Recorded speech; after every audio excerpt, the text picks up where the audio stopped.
সাত দফা দাবিতে সোহরাওয়ার্দী উদ্যানে জাতীয় সমাবেশ করছে জামায়াত। সকাল থেকে মিছিল নিয়ে নেতাকর্মীরা যোগ দিচ্ছেন। উৎসবমুখর পরিবেশে চলছে জমায়েত। সিফাত আল ফাহিমের রিপোর্ট।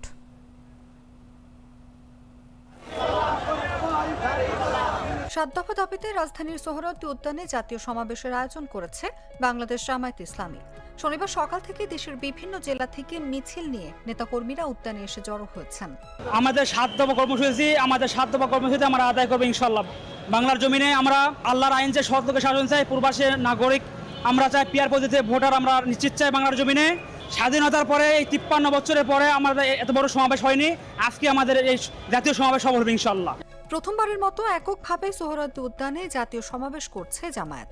বেলা 2টায় মূল অনুষ্ঠান শুরু হলেও সকাল 10টার পর থেকেই জেলা ও মহানগর বিভিন্ন পর্যায়ের নেতারা আসতে শুরু করেন কর্মসূচিতে। সাত দফা দিয়েছে, সাত দফা পূরণের ক্ষেত্রে আমরা একাত্মতা করতে এসেছি এবং সেই সাথে সবচেয়ে বড় উদ্দেশ্য হচ্ছে আগামী যে জাতীয় সংসদ নির্বাচন রয়েছে, এবার বাংলাদেশে একটা সুবর্ণ সুযোগ রয়েছে। ইসলামের পক্ষে যে শক্তিগুলো রয়েছে সকলকে একত্রিত করে ঐক্যবদ্ধভাবে আমরা জাতীয় সংসদে যেতে চাই এবং 300টির মধ্যে 300টি আসন পেতে চাই। তারপরে আমরা যে সরকার গঠন করব, এটি ন্যায় ইনসাফের ভিত্তিক একটি সরকার গঠন হবে। বৈষম্যমুক্ত বাংলাদেশ গড়ার ক্ষেত্রে এই সরকার যথেষ্ট ভূমিকা পালন করবে। অন্যায়, দুর্নীতি, চাঁদাবাজি দেশ থেকে উৎখাত হয়ে যাবে, এইটাই আমাদের প্রত্যাশা। কালকে আমরা আসরের পর থেকে আমাদের প্রিপারেশন ছিল, আজকে এখন এসে পৌঁছাইছি, তারপরে আমাদের কোনো দুঃখ নেই। জ্যামে ছিলাম ঘন্টার পর ঘন্টা, কোনো দুঃখ নেই।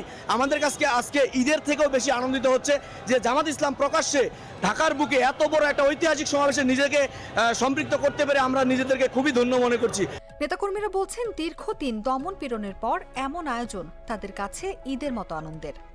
ইনশাআল্লাহ আল্লাহ উপর আল্লাহ বলতে পারবে, নির্বাচনে আমরা আশা করি জয়ী হবে ইনশাআল্লাহ। আপনাদের সবার কাছে দোয়া চাই, সবার কাছে দোয়া চাই, দাঁড়িপাল্লায় ভোট চাই। সাত দফা দাবি আদায়ের প্রত্যাশা আর দীর্ঘদিন পর সোহরাওয়ার্দী উদ্যানে জড়ো হয়েছেন জামায়াতের নেতাকর্মীরা। তারা মনে করছেন তাদের আজকের জাতীয় সমাবেশের উপস্থিতি দলকে এক ভিন্ন মাত্রা দেবে। অনুভা বিশ্বাস, জাগো নিউজ, ঢাকা। কোরআন তিলাওয়াতের মধ্য দিয়ে দুপুর 2টায় সমাবেশে মূল আয়োজন শুরু হয়েছে। বক্তব্য রাখছেন জামায়াতের শীর্ষ নেতৃবৃন্দ। জাতীয় সমাবেশে হেফাজত সহ বিভিন্ন রাজনৈতিক দলের নেতারাও উপস্থিত হয়েছেন। এই মুহূর্তে সোহরাওয়ার্দী উদ্যানে আছেন সহকর্মী ইসমাইল সিরাজি। সরাসরি যাচ্ছি তার কাছে। আমরা এই মুহূর্তে রয়েছি রাজধানীর সোহরাওয়ার্দী উদ্যানে। সাত দফা দাবিতে কিন্তু জামায়াতের একটি জাতীয় সমাবেশ চলছে এই সোহরাওয়ার্দী উদ্যানে। এই বেলা 2টার দিকে কিন্তু এই সমাবেশ শুরু হয় আনুষ্ঠানিকভাবে। বরাদ্দের মাধ্যমে কিন্তু এই মূল কার্যক্রম কিন্তু সমাবেশের শুরু হয়। এর আগে সকাল 10টা থেকে কিন্তু এই সমাবেশের আনুষ্ঠানিক যাত্রা কিন্তু শুরু হয়। বিভিন্ন সাংস্কৃতিক অনুষ্ঠান কিন্তু এই সমাবেশে যারা এসেছেন নেতাকর্মী তাদের জন্য কিন্তু বিভিন্ন সাংস্কৃতিক অনুষ্ঠান রয়েছিল। সকাল থেকে আমরা দেখেছি যে রাজধানীর বিভিন্ন প্রান্ত এবং সারা দেশ থেকে কিন্তু মানুষ এই সমাবেশে এসেছেন। সোহরাওয়ার্দী উদ্যানমুখী মানুষের একটি ঢল কিন্তু আমরা দেখেছি।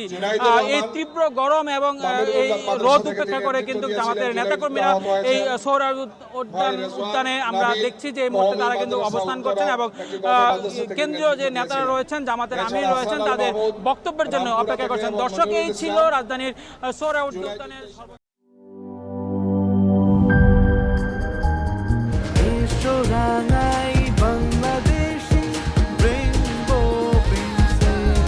রেইনবো পেইন্টস, ছড়াও জীবনের রং।